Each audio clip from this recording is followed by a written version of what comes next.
palácio cercada dos seus fâmulos, sem nada lhe faltar, todos lhe atendendo ao mais leve desejo, podendo satisfazer os menores caprichos seus e de outros, enfim, instalada na vida com toda a comodidade, repouso e felicidade.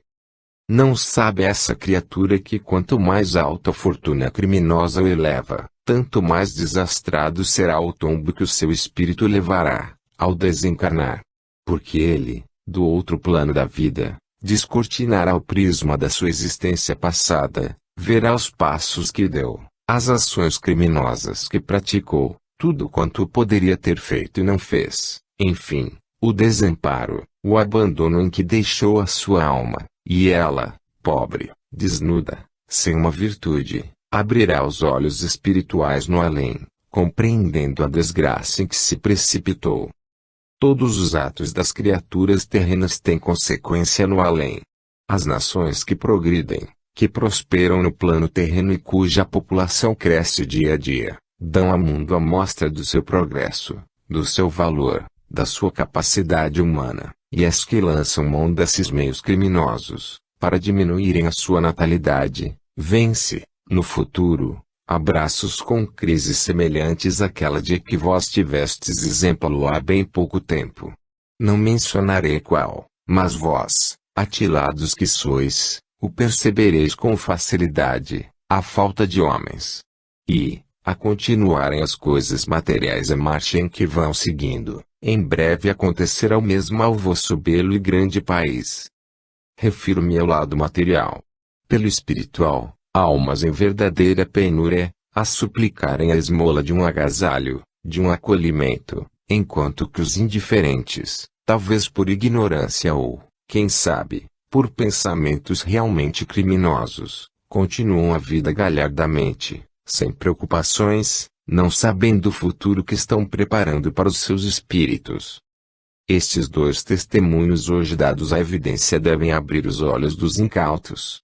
O homem que aferrolha as suas portas para não ser roubado, que tranca às 7 chaves tudo que lhe pertence, e assim o deve fazer, não sabe guardar os privilégios do seu espírito, para, mais tarde, poder encontrar, no além, a verdadeira riqueza, que não perece. Prudência, meus irmãos, calma nas decisões, religiosidade de ação. Vós podeis ser belos, moços, podeis viver vida folgada e distrair-vos muito sem prejudicar os vossos interesses espirituais. Porque, amanhã, a beleza dos vossos corpos desaparecerá, a sepultura os receberá comodamente em suas entranhas, tudo que é vosso ficará para os outros, enquanto que o vosso pobre espírito, sem fortuna, sem riqueza, sem brilho, sem capacidade moral, ingressará no além a pedir esmolas. Fujo de abordar estes assuntos, mas fui obrigada a fazê-lo, por determinação expressa do guia que dirige esta casa. Entendi que outros poderiam fazê-lo melhor, mas fui designada e não me posso recusar ao cumprimento de um dever. Para vós, homens, isto é fácil, para nós espíritos, é sumamente difícil. A ordem positiva de um guia tem de ser cumprida sem apelo, imediata e resolutamente. Perdoai-me se fui, talvez, perturbar o curso das vossas ideias, transtornando as vossas impressões, modificando o vosso modo de pensar. Se assim o fiz, foi unicamente para benefício, auxílio, para o bem das vossas almas e proveito geral. Que a graça bendita do Salvador vos inspire sempre, que a sua paz vos ampare e conforte em todas as dificuldades da vida, e que o vosso olhar se erga sempre para o alto e nunca para a pó da terra. Deus vos abençoe. Irene. Em 10 de abril de 1942. Perseverança do querer. Meus amigos, meus irmãos, um dos fatores necessários à realização do ideal espírita é a perseverança no querer. Vontades volúveis, pensamentos levianos não podem alicerçar uma causa tão justa. Será necessário que todo crente espírita fervoroso na sua fé tenha perseverança no querer realizar aquilo que sabe que está dentro dos evangelhos de Jesus. A caridade, sob suas múltiplas formas, Consiste em querer a criatura realizar aquilo que a sua consciência, a sua inteligência, a sua razão lhe apontam como certo. Conhecer, porém, que tal ou qual ação deve ser praticada, tal ou qual sentimento posto em execução, tal ou qual ideia concretizada e, depois, não chegar à realização desse mesmo ideal, não é ter perseverança na fé. Tudo é muito belo, dizem esses tais. O ideal cristão é sublime, a caridade é uma virtude, entre as três teologias a maior. Tudo isso afirmam, mas, quando chega a vez de pôr à prova essa caridade, o espírito falha, e, se falha, é porque não tem perseverança no querer. Se o homem tivesse, para as coisas boas, essa teimosia perseverante que demonstra nos passos errados da vida, outra seria a sua orientação, outro seria o seu querer, outra seria a demonstração da sua fé. Mas, o que vemos nesta época que o mundo atravessa? Vontades volúveis, criaturas insubmissas, a própria mocidade se revolta e não admite um freio ao seu querer, embora conhecendo, muitas vezes, que a sua vontade indisciplinada vai causar prejuízos enormes. Mas a independência, a vontade de ser dono de si fazem com que esta mesma mocidade, que poderia ser correta, direita, se extravie por caminhos sinuosos, que, se não prejudicam no presente, vão, certamente, prejudicar num futuro próximo. O exemplo frequentemente vem dos maiores. Quantas vezes a inexperiência daqueles que deveriam saber mais provoca as situações prejudiciais não só aqueles que as causam como os principais culpados, que são os que, sob a capa de uma caridade infundada, causam prejuízos a si próprios. O homem não deve abandonar jamais o seu critério, deve ter a sua linha de conduta, o seu modo de pensar e habituar-se a agir por si. Quem a isso não se habitua, cedo ou tarde de arrepende. É ainda a falta de perseverança no querer, a vontade fácil, que se curva à vontade de outrem, é a vontade oscilante, vacilante, que conduz, às vezes, a esses passos incertos, arrastando as criaturas à voragem de um abismo. É daí ainda que resultam prejuízos de outra ordem, que vêm afetar terceiros, incomodando-os, prejudicando a sua fé e alimentando ideias irrealizáveis. Espíritas que me ouvis, não confundais a doutrina que professais, justa, severa e digna, com a doutrina insensata daqueles que tudo fazem para satisfazer os outros, esquecendo os pontos principais da sua vida, que é a correção no caráter e previsão das coisas futuras. Alimentai a vossa fé, cuidai que ela não desfaleça, e portai-vos sempre dignamente, perseverando até o fim da dignidade, no cumprimento do dever, na justiça e na verdade. E que Deus vos abençoe a todos, é o meu voto sincero. Isaura. Em 17 de abril de 1942. Conselho oportuno. Meus amigos, meus irmãos, Deus vos guie. Cumpre um dever, substituindo alguém, e procurarei desempenhar-me dele da melhor maneira. A vida diária, caros irmãos, deve ser estudada, meditada, trabalhada, por assim dizer, para que tudo corra bem, para que o espírito desempenhe a sua tarefa sem obstáculos criados por si próprio. Nós andamos na terra, quando encarnados, não é por um mero acaso, é porque cada um de nós tem que passar pelo cadinho das provações, para poder reabilitar o seu espírito, fazendo-o gozar vida melhor, num futuro próximo. Que as nossas provações na terra, se venham sucedendo naturalmente, pelo curso comum de todas as provas, obedecendo a um certo determinismo, compreende-se. Mas que sejamos nós próprios que forjemos as algemas que têm de prender os nossos pulsos, é desarrazoado. Não chamemos, portanto, de provas aquilo que nós mesmos arranjamos para nos mortificar. Isto revela, tão somente, a pouca capacidade do nosso espírito para descortinar consequências. Meus irmãos, eu venho aconselhar em geral, para que, tomando posse cada um da sua própria personalidade, saiba dirigir-se com critério, com sabedoria, de forma a não provocar incidentes ou acidentes desagradáveis no curso da sua vida doméstica, da sua vida de relação, da sua vida de espírita. Estender a caridade até o ponto a que muitos estendem não é acertado. A caridade é a mais nobre das virtudes. Paulo classificou-a como a virtude por excelência. Por conseguinte, de forma alguma a caridade pode molestar. Como é que uma criatura caridosa e boa, que socorre, acode, ajuda e beneficia, pode vir a ser prejudicada por esses mesmos atos generosos que pratica? É sempre necessário procurar a causa oculta que provoca essas reações injustas. Aconselho, portanto, os meus irmãos a moderarem os seus pensamentos, as suas resoluções intempestivas e procederem com maior critério, com mais discrição, sabendo-se haver neste mundo onde as dores abundam e não procurando ainda outras, que venham servir de sobrecarga inútil, porque outra coisa não são. Dou como exemplo o seguinte: corre a vida de um lar em perfeita harmonia, compreensão de ideias e recíproca afeição. Todos os seus componentes se entendem e não há motivo para desgostos. Sobrevém um acidente qualquer, alguém é vítima de um desastre, ou sofre uma calúnia e procura justificar-se. É necessário que todos padeçam, porque são unidos. Alguém é afetado de moléstia incurável, talvez contagiosa e, devido a isso mesmo, é forçado a subtrair-se ao convívio dos seus, indo morar afastado, num leprosário, digamos.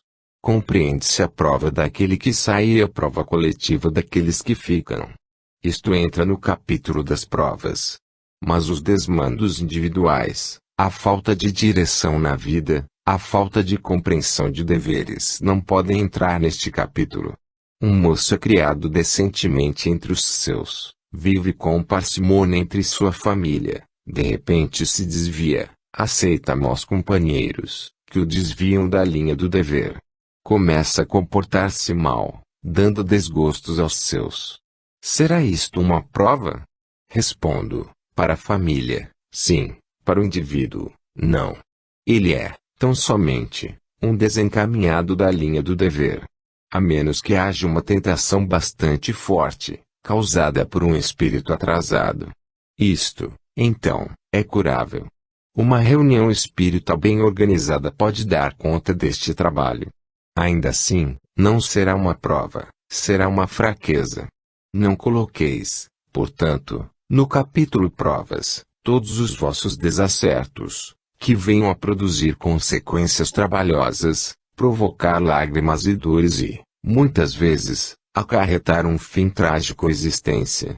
Meus amigos, Espiritismo muito tem para vos ensinar, e a vossa compreensão é fácil.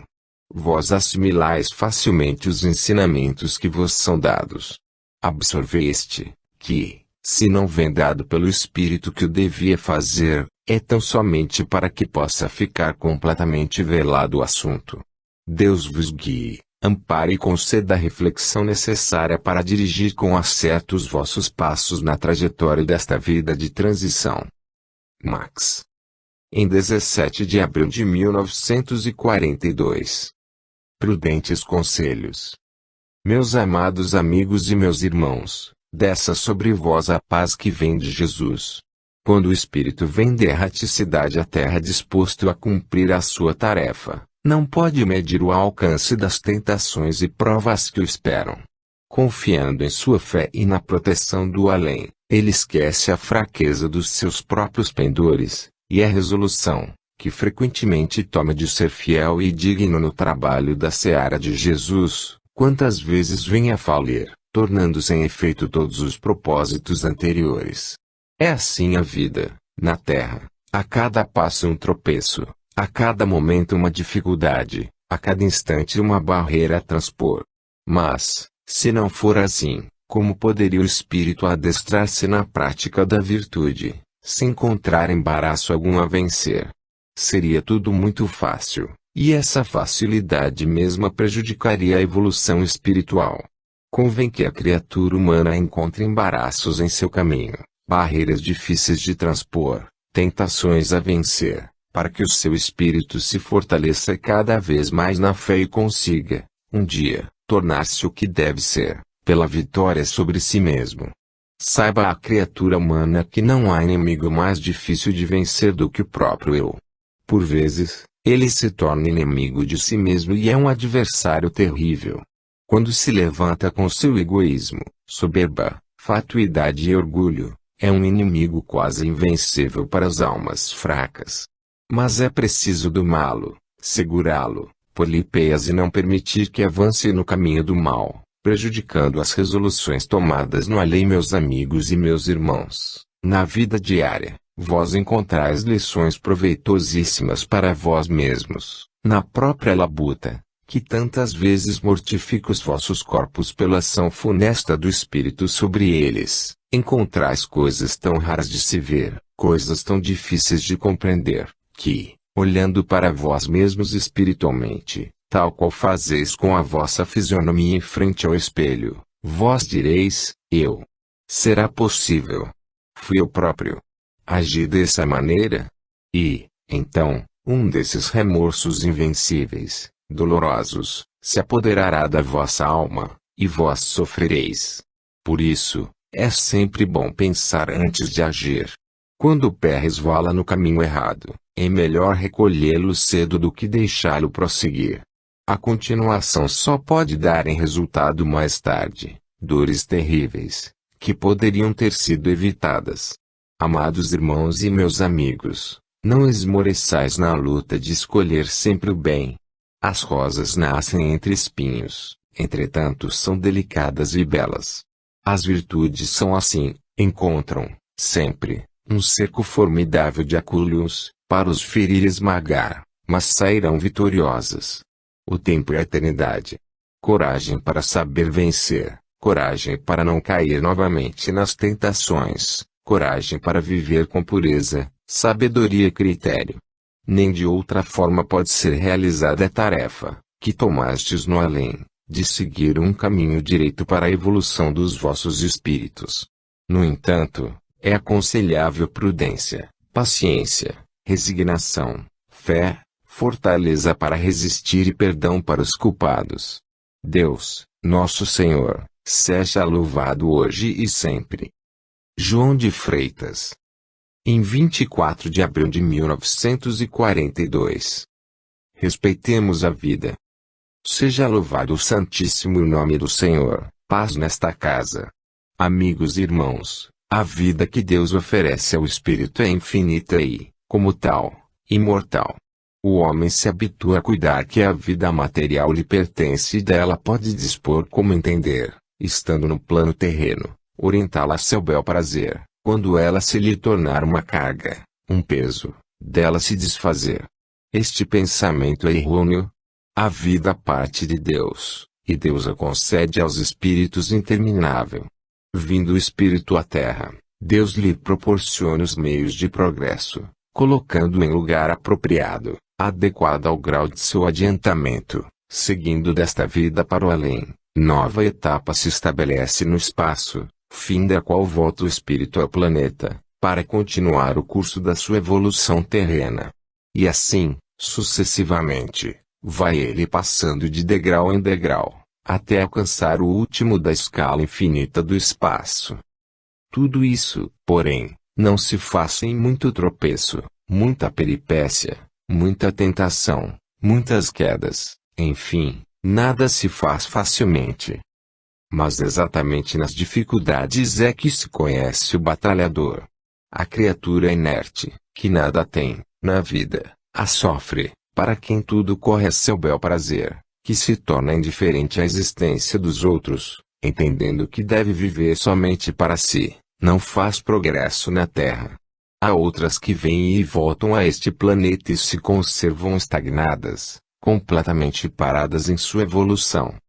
Quando, porém, assim acontece, Deus em sua alta sabedoria, envia o seu mensageiro ativador das energias. Esse mensageiro é a dor. Ela vem, desperta o organismo inerte e o faz vibrar de intensidade. Esta vibração sacode e ele começa a agir pela paciência, pelo sofrimento, pela boa vontade, ou então, principie a agir pelo desespero, pela impaciência, pela não conformidade com o que se passa consigo próprio. Destas duas maneiras de suportar o sofrimento depende o proveito dele. No caso primeiro, isto é, quando, resignado, suporta a dor que o vem despertar, o espírito ganha em evolução, pela paciência, pela resignação. No segundo caso, quando reage e alcança o desespero, nada aproveita daquele sofrimento. Compreendei, portanto, meus irmãos, e guardai bem na vossa ideia esta certeza: o suicídio não adianta a evolução do espírito. É uma porta que se fecha para a vida espiritual, porque o espírito continua a viver no plano terreno, sofrendo os mesmos dissabores, as mesmas tristezas, as mesmas contrariedades e a dor provocada pelo instrumento de que lançou mão para liquidar a carne. Aconselhável é, pois, a todos os homens que procuram viver honestamente, dentro das suas possibilidades, respeitando os mandamentos divinos, a sociedade e o seu lar. Assim viverão em paz, compreenderão a existência por outro prisma e saberão suportar as dores que possam vir. Aprendei, como espíritas que sois, a respeitar a vossa própria vida. Quem não souber respeitar a sua própria existência não saberá respeitar a vida dos outros. Sede espíritas na realidade e pela fé, e que Deus vos abençoe, hoje e sempre. Tiago. Em 24 de abril de 1942. Requisitos essenciais. Amigos e irmãos, a paz do Senhor desça sobre vós. O que reúne todos os meus irmãos, nesta hora, é o desejo de praticar a caridade cristã, em proveito dos seres desencarnados do outro plano da vida, é a vontade de servir a Deus, seguindo os preceitos do Divino Mestre. Faço-lhes justiça. Devo, porém, chamar a atenção dos meus amigos e companheiros de há bem pouco tempo para a verdade que se encontra em Espiritismo, a reforma individual, o desejo de ser sincero, a vontade de fazer bem. Desde que o crente espírita tenha arraigados no seu interior estes sentimentos, é certo que a sua evolução se fará. Quando, porém, são relegados para plano secundário os três requisitos que acabo de apontar, o seu progresso se retarda e, por conseguinte, o tempo perdido já não volta. Amigos, vós, que estudais Espiritismo e vos dedicais às obras fundamentais dessa ciência maravilhosa, compreendei que o estudo da doutrina deve ser aliado aos dos evangelhos, e, quando digo evangelhos, quero dizer o evangelho em essência, em primeira mão, o evangelho em sua linguagem peculiar, em suas verdades, e não os evangelhos truncados pelos homens. Assim sendo, pautando a sua conduta pelos preceitos evangélicos e subordinando a fé à doutrina, o crente espírita se achará amparado para os combates da vida, para as labutas inevitáveis, para as tentações que se apresentam a cada passo.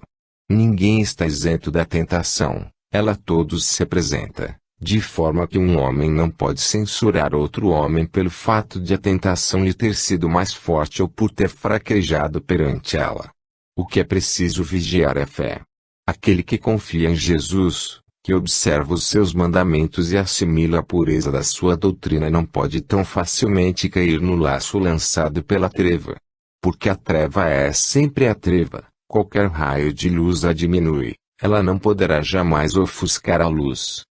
Assim, o homem que se encouraça na sua fé, que aceita o sofrimento, repele as tentações e tem dignidade suficiente para manter o seu caráter na altura da sua crença, esse não pode falir tão rapidamente quanto aquele outro, que tem de espírito e parte exterior, enquanto que o seu íntimo é o mesmo. Ainda mora nele o homem velho, que o Cristo disso é necessário morrer para que renasça o homem novo. Amigos, desde muito não vos visito, há muito não vos tenho visto de perto, mas venho observando os vossos passos, tenho acompanhado as vossas lutas, tenho buscado vos encorajar e amparar, notando, entretanto, que, por vezes, amparados pelas vossas fraquezas e pendores, repelis as intuições que tão claramente vos queremos dar. Assim sendo, aumenta vossa responsabilidade. Quanto maiores propósitos formais para continuar na senda do mal, tanto maior certeza podereis ter de que prejudicais a vossa vida futura, e, se sois crentes espíritas, não podeis dizer que isso vos é indiferente. Não, meus amigos. O maior sofrimento, na Terra não pode sequer ser comparado a uma parcela de dor no espaço infinito. Poupai-vos, portanto, tende dó dos vossos espíritos. Que o vosso intelecto abrace a doutrina espírita segundo o seu grande codificador, muito bem, mas que a vibração do vosso ser, do vosso coração, seja toda para o imaculado Evangelho de nosso Senhor Jesus Cristo. Que a paz bendita do Salvador fique convosco. Viana de Carvalho. Em 1º de maio de 1942. Pelos frutos os conhecereis. Meus amigos e meus irmãos, venha sobre vos a paz do Divino Mestre, que essa paz perdure convosco, não somente nestes momentos em que aqui permaneceis alheados das coisas que se passam lá fora, mas vos acompanhe até os lares, lá se instale e facilite a harmonia, a tranquilidade, a doçura em todos os seus membros. É o meu desejo. Meus amigos, eu dou a mim mesmo a licença para vos fazer as seguintes perguntas. O que representa, para vós, a doutrina que professais? Um sacrifício, um voto, um desejo ardente de progresso e luz? Ou o espiritismo, para vós, é somente alguma coisa dentro deste salão? É o espiritismo, para vós, alguma coisa em vossos lares? Acompanha-vos ele ao vosso trabalho, pelas ruas, pelos negócios, nos afazeres domésticos ou externos. O espiritismo vos acompanha por toda parte, ou é apenas um minuto na vossa existência, em que ponderás as necessidades das vossas almas e das dos vossos irmãos? Não espero a vossa resposta, é claro. Mas, fosse qual fosse ela, eu teria sempre que vos dizer o seguinte: se sois verdadeiros espíritas, deveis compreender que o espiritismo não veio para polêmicas nem para essas discussões fúteis, que a todo momento se escutam nas praças, nos escritórios, nas casas de família, enfim, em qualquer lugar onde se encontra um adepto fervoroso.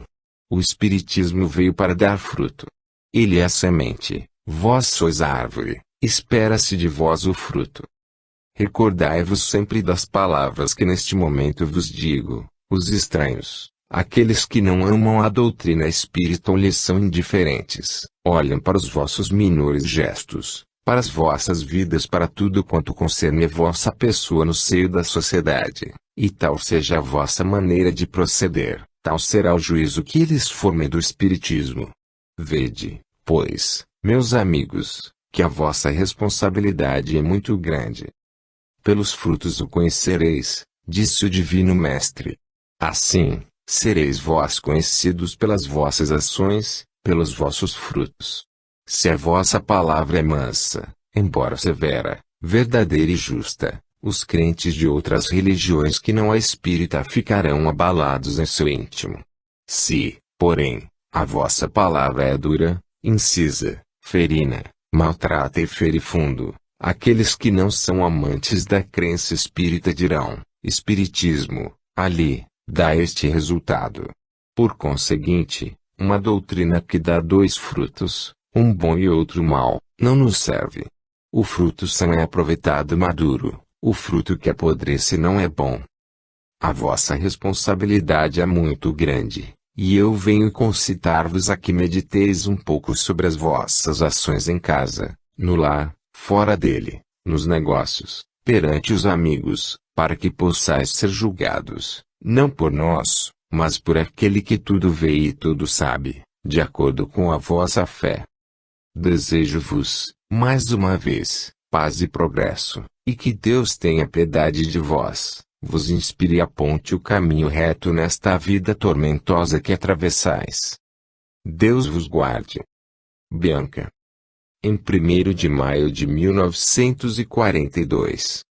Estudemos o Evangelho. Meus amigos e meus irmãos, que a paz bendita do Salvador perdure em vosso meio. Estudantes de Espiritismo, que aqui me ouvis, nesta hora, eu venho suplicar-vos que presteis mais atenção aos preceitos evangélicos de Jesus, exarados nas páginas do livro dos 4 evangelistas, Lucas, Mateus, Marcos e João. Venho pedir aos meus irmãos que confrontem as suas crenças, a sua fé religiosa, com os ensinamentos daqueles que em primeira mão trouxeram a palavra do Cristo ao conhecimento do homem. Recomendo, muito especialmente, o que se encontra no Evangelho nas epístolas de João, porquanto João, o evangelista, sem se considerar superior a qualquer dos seus irmãos, era, todavia, testemunha de dobrado valor ocular, dos passos, da vida, das palavras e, até, dos pensamentos do Mestre. João, por conseguinte, é competente para ensinar o Evangelho de Jesus, sem mescla, sem interpretações errôneas, sem falsa suposição, em espírito e verdade. Estudando os Evangelhos, vós compreendereis os passos do Mestre, sua vida de sacrifício pelos homens, sua dedicação ao sofredor, sua caridade para com os famintos de corpo e alma, sua benignidade e misericórdia para com os pecadores insubmissos, e podereis, então, formar uma ideia exata do que significa o preceito amai-vos uns aos outros. Ninguém é perfeito nesta terra, meus amigos. O planeta, em si, foi formado para a provação e a dor. Se aqui apanhamos alguns conhecimentos além dos que trouxemos de outras vidas, é porque a ciência progride, caminhando religiosamente a par da fé, e, nestas condições, o espírito pode, deve adquirir e, com certeza, adquire conhecimentos mais adiantados no presente do que aqueles que angariou no passado. Isto não quer dizer, porém, que, neste planeta de provações e dores, se possa aprender a ciência do infinito de um golpe de vista, até porque o próprio Cristo disse, naquele tempo, muitas coisas tenho eu para vos dizer, e não as digo porque vós, no presente, não as poderíeis suportar. Por conseguinte, meus amigos, contentando-se o homem com os ensinamentos científicos que a sua mentalidade pode receber neste plano, deve, por outro lado, não esquecer a sua pobre alma faminta do pão espiritual, que se acha franco, gratuito, livre no Evangelho do Mestre. A ciência, meus amigos, eleva o homem, não há que contestar. Um homem ignorante não pode ser comparável, num certo sentido, a outro culto, a um homem de letras, que estuda e possui a mentalidade preparada para conhecer ainda mais. Mas isto não significa que, de posse da ciência possível de se adquirir neste mundo, alguém se torne superior aos seus irmãos, quando estes têm o coração formado para o bem, preparado para a caridade, amante da pobreza, cheio de humildade, embora diminuídos em ciência.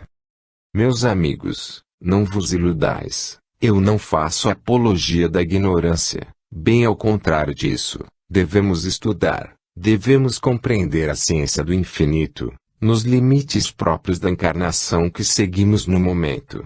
Nós, espíritos, devemos adquirir esta ciência no limite das possibilidades espirituais em cujo gozo estamos.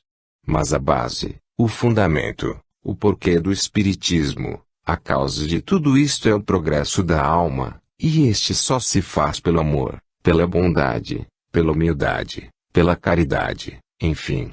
Portanto, reda e assolta o coração todas as vezes que quiser praticar o bem, restrição à ciência, quando nos afastar da fé. Porque a ciência profana, aquela que não aproxima o homem da divindade, essa não alimenta o espírito, bem ao contrário, o intoxia, e um espírito intoxiado, já se vê que é um espírito sem progresso. Termino, meus amigos, suplicando a vossa atenção, porque se trata do meu e do vosso bem, aprendamos o Evangelho do Mestre com João, o evangelista. Deus vos guie. Até. José Dácio. Em 8 de maio de 1942. Espiritismo Evangélico. Venha sobre vós a paz do meu Senhor. Meus amigos, Sessão proveitosíssima, esta de hoje. Deveis ter colhido ensinamento profundos da experiência dos vossos irmãos desencarnados, que já passaram por esse plano da vida igualmente colhendo experiência. Nós também. Tanto observamos, tanto aceitamos as inspirações do alto, que vamos, por nossa vez, acrescentando à nossa experiência aquelas que se nos apresentam no momento, nestas proveitosas sessões. Meus amigos, a primeira comunicação nesta casa, hoje, versou sobre tema evangélico. Vós fostes aconselhados a não abandonar a leitura evangélica, em sua primeira mão. Foi-vos ensinado que a pureza da doutrina espírita se encontra, muito especialmente, no Evangelho de João, aquele que amava o Mestre e a quem Jesus também amou. Tomai esse conselho. Eu nada tenho a vos dizer a respeito, porquanto entendi que aquelas palavras foram suficientes para gravar no vosso ânimo verdades que jamais deverão ser esquecidas. A doutrina que prega o Evangelho do Cristo sem mansidão, sem doçura, sem calma, sem tolerância, e que não ensina o homem a ter paciência com seu semelhante, em seus desvios, desregramentos, falta de compostura e ausência de fé, essa doutrina não é a que Jesus pregou. Jesus nunca disse uma palavra contundente a quem quer fosse. Jesus verberava o pecado, vibrava de santa indignação contra o crime, contra o erro, mas dentro do seu amantíssimo espírito houve sempre a tolerância para o pecador, porque o pecador é um fraco. O homem espírita que grava na mente os ensinamentos do cristianismo, deve velar pela sua segurança espiritual e pela daqueles que lhe pertencem. Ninguém é chefe de casa unicamente como um ser material, espiritualmente também o é. A orientação religiosa deve partir dos dois, muito especialmente da mulher, que é mais terna, compassiva e boa, mas também muito particularmente do homem, que deve ser forte, enérgico e prever as coisas que no futuro poderão acontecer, como consequência desta mansidão e bondade de nós, mulheres. Meus amigos, o Espiritismo veio para consolo, para graça, para bondade, para suavizar dores, não para procurá-las, molestando, castigando, judiando, se me permitis o termo. O amor pelas criaturas humanas deve ser grande, porque o mandamento assim o diz, mas esse amor tem um termo, uma orientação, um fim, o qual é, sempre, fazer bem. Mas, quando fazer bem se mistura com fazer mal, não pode haver união nesse sentimento. A caridade não molesta, não castiga nem mortifica, é sempre suave, doce e meiga. Continuai a prática da caridade cristã, dentro dos moldes espíritas e religiosos que o Cristo ensinou. Governai a vossa mente, não a entregueis à fantasia. A fantasia faz a criatura devagar, tornando plausível aquilo que é incerto. Tendo uma vista espiritual de maior alcance, mais dilatada, compreendereis melhor a vossa situação e os vossos recursos espirituais. Muitas vezes, tal qual um homem fraco que experimenta um peso forte e não aguenta nos ombros, o homem espiritualmente fraco assume responsabilidades sob o peso dos quais verga, por falta de força. Não vos coloqueis jamais nessa posição. Que as responsabilidades espirituais tenham um peso relativo às vossas forças, nunca as ultrapassando. Do contrário, não podereis equilibrar as duas forças, física e espiritual, e a fraqueza espiritual se fará sentir no corpo físico prejudicando-o. Amigos e irmãos, eu vos visito sempre com muito amor, com muito carinho e, mais uma vez, venho protestar a minha dedicação ao asilo espírita João Evangelista, desejando todo o seu progresso e satisfeita todas as vezes em que as minhas intuições, claras e positivas, são atendidas. Deus vos abençoe a todos, e que a paz bendita do Salvador repouse em toda a terra, para que a harmonia e a felicidade se realizem. Quem assim seja. Maria Rita. Em 8 de maio de 1942. O reino da paz, da luz e da fé. Amados irmãos e meus amigos, desça sobre todos vós a paz que vem do Divino Mestre, o Cordeiro Imaculado do Senhor, que baixou ao mundo a fim de apontar a linha reta que conduz à felicidade. Amigos, para se poder viver neste planeta de dores e provas, é necessário compreender que ele é apenas uma estação temporária para o espírito. Muito embora o corpo se mortifique e seja, até, sacrificado, o espírito pode manter-se ativo e sobranceiro em todas as crises, esperando, um dia, no alto, no além, na casa de Deus, viver feliz com os seus irmãos. Procurai, pois, realizar a vossa vida fora do âmbito terreno. Aqui é possível encontrar alguma felicidade, e eu mesma, que vos falo, a desfrutei. Não posso detestar este mundo, que, para mim, até certo ponto, foi pródigo em felicidade, mas também não posso dizer que fui isenta de muita mágoa, muita dor, desgostos profundos que a ninguém podia revelar. Acostume-se, pois, o crente espírita a realizar a sua vida no plano além-túmulo, porque a vida além-campa, para ele, não padece dúvida. Ele sabe que o mundo verdadeiro do crente é lá. Lá é que se vive por Jesus e para Jesus, lá é que se encontra a verdadeira ternura das almas para as almas, lá é que se acha, bem nítido, bem puro, o amor que tem ao semelhante retribuído em igual moeda, lá é que a reciprocidade verdadeira de afetos. Aqui, toda felicidade é sempre perturbada por qualquer desgosto, e a paz, tão almejada pelo homem, é, muitas vezes, banida por ele próprio. Ele, que tanto aspira a paz, tanto a deseja, é quem a faz afastar-se. Lá é que o reino da paz, da luz e da fé. Viver, para o além é viver resignado, paciente e dócil. Aprendei a viver assim. Nos momentos mais difíceis, raciocinai desta forma: meu lar, minha casa, minha morada não é neste mundo, é lá. Habituai-vos a pensar assim, e vereis que as nuvens pesadas, que tantas vezes toldam o ambiente dos vossos lares, não vos causarão moça, porque além delas brilhará o sol de justiça, Jesus, o Rei dos Reis, o Senhor dos Senhores, o Pai amantíssimo, aquele a quem o crente espírita consagra a sua vida. A vossa vida não vos pertence, é dele. Aguardai a sua chamada, quem sabe se virá tarde ou cedo. Se tardar, suportai com paciência a espera, se vier depressa, tanto melhor, porque mais prontamente se quebrarão os grilhões do cativeiro e as vossas almas alarão por esse mundo infindo, em busca da verdadeira pátria. Deus vos guie. Maria Luísa. Em 15 de maio de 1942. Luz que venha do meu Senhor ilumine os vossos espíritos, afastando deles qualquer turbação. Meus amigos e meus irmãos, o ideal que abraça o asilo espírita João Evangelista é santo, nobre e justo. Aqueles que nesta casa trabalham, aqui empregando o seu esforço, quer intelectual ou material, devem ter a consciência limpa e o pensamento seguro de estar servindo a Deus. E eu quero perguntar aos meus irmãos, que me escutam nesta hora: tendes vós a certeza de estar servindo a Jesus nesta casa de caridade e amor?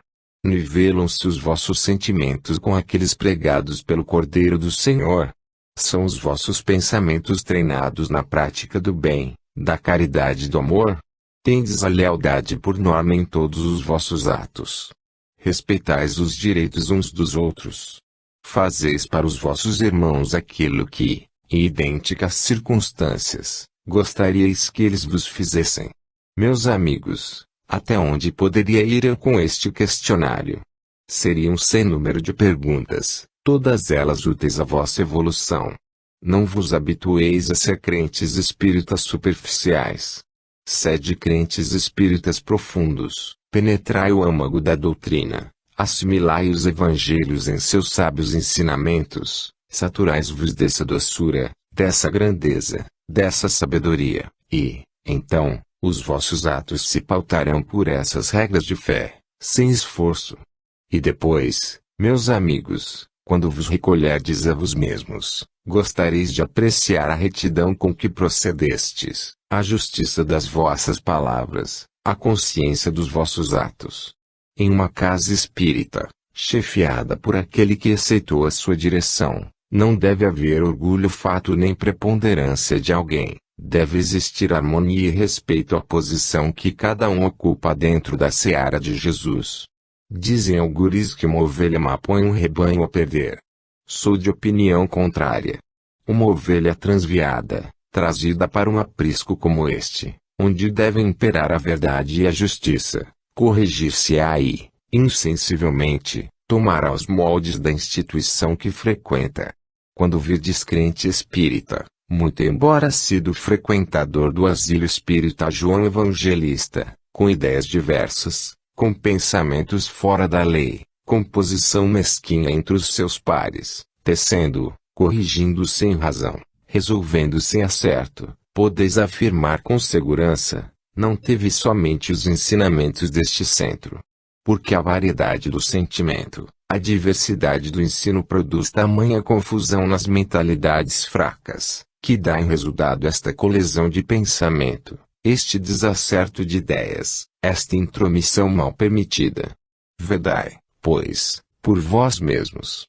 Lembrai-vos de que Deus é um só e ao Cristo do Senhor pertence o rebanho, Ele é o pastor, e, para agradar a Jesus, não há sacrifício. Velai pela vossa fé, para não acontecer que a luz vacilante dessa virtude venha a se apagar ao sopro da vaidade, do orgulho e, talvez, da inveja. Paz conceda o Senhor a todos os crentes em Cristo nesta sala reunidos, e que essa paz se estenda a todo o orbe terreno, pelo amor de Jesus. Jean-Marie Vianney, Curidas. Em 15 de maio de 1942. Concentração. Meus amigos e amados irmãos, esteja convosco a paz que vem do Senhor. Deus vos abençoe no início deste trabalho de caridade.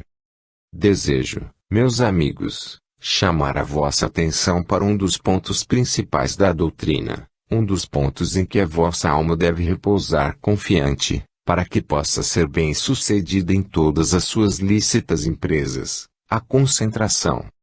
Que entende o homem por concentração? Será necessário, para que alguém se concentre, poder perdurar tempo sem conta nesta absorção de sentidos, com o pensamento fixo numa ideia, sem desviar a mente um instante dessa mesma ideia. Obrigar o pensamento a reter-se, parado, sobre um ponto único, e dele não se afastar, para que o indivíduo possa ser beneficiado. Se assim é, meus amigos, ou melhor, se assim fosse, os doentes, os débeis, os fracos mentais não se poderiam concentrar. Porque uma concentração forçada a esse ponto exigiria forças materiais de que o enfermo não dispõe. Uma concentração significa fechar os olhos ao mundo, esquecendo as suas agruras e incertezas dolorosas, para pensar, um minuto secular, no amor de Deus pelas criaturas. O Cristo disse, quando em vida com os homens, não penseis, como os fariseus, que, por muito repetirdes as vossas orações, sereis ouvidos. O que Deus quer é a sinceridade. Assim vos digo eu, não penseis que, por ficardes meia hora, uma hora, talvez mais, em profunda meditação, fatigando o cérebro, cansando as faculdades, esgotando as forças físicas, tereis realizado uma concentração perfeita. A intensidade do momento é tudo. Ainda que seja um minuto, dizei, meus Deus, talvez não possais dizer mais. Mas este arranco da alma, esta expressão sincera, este arroubo de fé será o bastante para que a alma tenha feito uma concentração preciosa. Por isso vos digo, no momento das grandes dores, dessas que vêm subitamente sobre o indivíduo, como que abalando-lhe todo o ser, arrastando na voragem do sofrimento e no sacrifício, nessa hora, parai a mente um instante sobre as coisas que se passam e vos atormentam e elevai o pensamento acima das fronteiras azuis do infinito, descerá imediatamente o consolo, a fé, a segurança. Eis, meus amigos, o que é concentração. A concentração é um sentimento, é uma verdade, é recolher-se o indivíduo em si mesmo, para se transportar à altura. Quantos levam minutos, horas, repousando a fronte sobre a mão, supondo-se concentrados e, talvez, não governando o pensamento, que ninguém o governa, e ele foge, deixando a alma aflita, mergulhada na mesma dor. Portanto, recomendo concentração rápida, mas sincera, fervorosa. Alguém padece lá longe, alguém que vos toca de perto. Vós desejais suavizar, ou terminar, se possível for, os padecimentos desse ser. Um segundo, um minuto, dizei do íntimo da alma, Jesus, e ele lerá o vosso pensamento, e tereis feito uma concentração, e tereis realizado uma boa obra.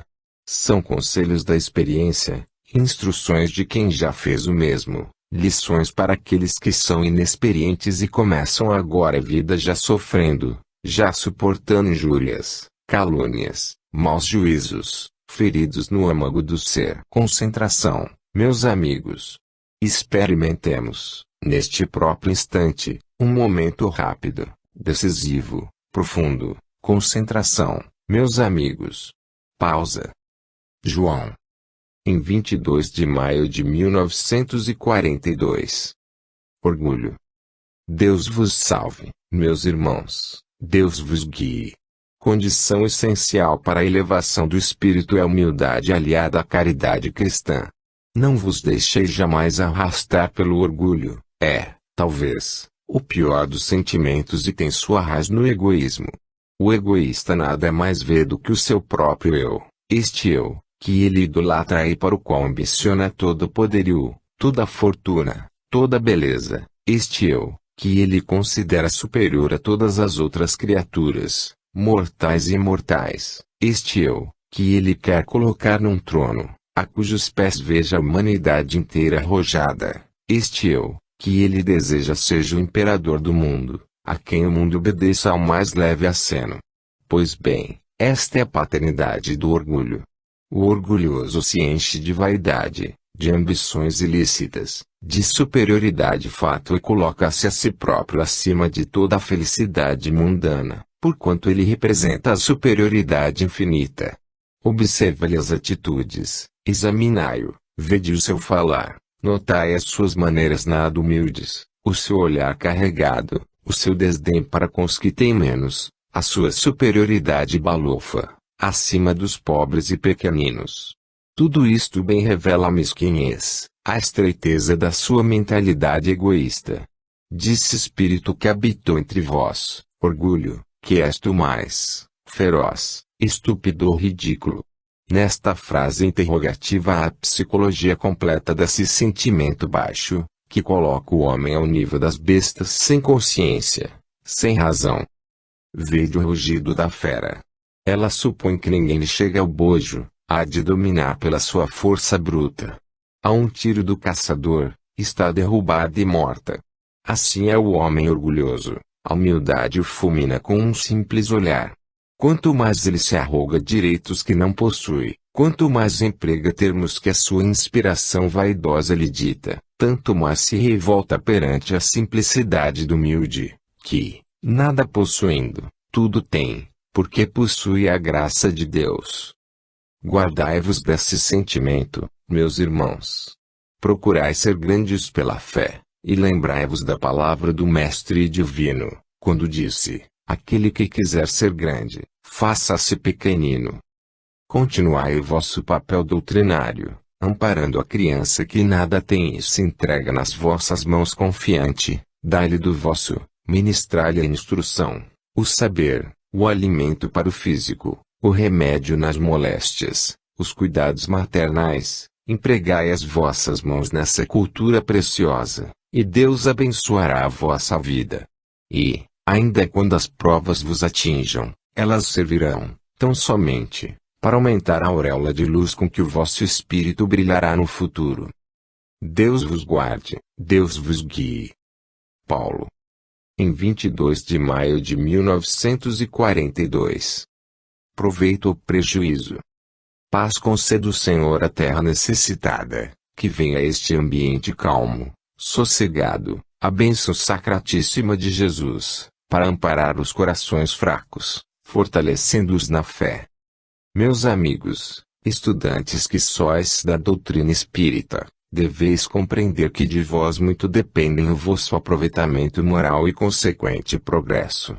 Se bem que a doutrina muito tenha para vos dar, da vossa boa disposição, da maneira pela qual aceiteis as nossas palavras, as verdades que, por vontade própria, vos queremos ensinar, daí resultarão, para vós o aproveitamento ou a desvantagem. Não se trata simplesmente das palavras que aqui pronunciemos e possam ser inócuas, não produzindo um resultado. Esse resultado infalivelmente virá, bom, se assimilardes os nossos dizeres, compreendendo a verdade como nós vos expomos, mal, se não obstante assimilardes, fizerdes como aqueles a quem o mestre chamou outrora surdos propositais, cegos que não querem ver. Os ensinos que nós vos ministramos hão de ter, forçosamente, um resultado, proveitoso ou prejudicial. Direis vós, ensinos evangélicos prejudiciais? Como assim? Já vô-lo disse e mais uma vez respondo, pelo propósito, pelo caso, pela importância com que olheis e recebais estes conselhos. Explico-me, a criança quem se diz, não faças tal, isto te faz mal, isto te trará um resultado infeliz, e insiste em fazê-lo, tem alguma responsabilidade, se bem que relativa, sobre a consequência da falta cometida. Aquela quem não se houver prevenido desta consequência, não terá culpa no caso. Os seus maiores, que deveriam ter olhado por ela, não a preveniram, não a ensinaram, não lhe fizeram ver a probabilidade da consequência do seu erro. Assim vós, se fosseis ignorantes das verdades eternas, pobres de vós, seríeis umas criaturas inofensivas, ignorantes, e, ainda que não fosseis inofensivos, seríeis uns irresponsáveis, pela ignorância daquilo que nós vos procuramos ensinar. Mas o caso presente é muito diverso. Vós estáis de posse das verdades contidas nos evangelhos, conheceis a palavra espírita, tendes amigos que vêm do alto expressamente para vos instruir, não são vossos mestres, mas são, como vos disse, vossos amigos. Mais do que isso, possuís instrutores elevados, que se têm dignado baixar a este ambiente, com o intuito de vos encaminharem na senda proveitosa que conduz à felicidade eterna. Não sois uns necessitados da alma, uns famintos do pão eterno, uns sedentos da água da vida, ela aí está a correr voluntariamente, para que sacieis a vossa sede, aí está o pão do céu, em mesa farta, para que a vossa alma se encha de felicidade, de paz, e talvez até, de glória. Mas, se tudo desprezais, se tudo achais muito belo, mas não para o vosso uso, se entendeis que tudo isso é muito verdade, mas não para vós aceitardes, que é muito justo, muito bom, mas não para o vosso proveito, não para corrigir as vossas faltas, não para vos atrair ao caminho do bem, então, meus amigos, qual será a consequência desse vosso pensar?